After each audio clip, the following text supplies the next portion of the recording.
pimple you need gone by tomorrow? We'll try our Acne Drying Lotion. It will reduce your pimples overnight or within as little as 7 hours. Our drying lotion includes ingredients like Salicylic Acid, Camphor, Zinc Oxide, and Sulfur to help naturally reduce your blemishes.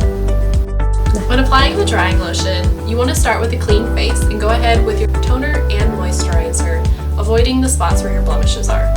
Then, you're going to get a cotton swab and dip it all the way into the pink sediment at the very bottom of the bottle.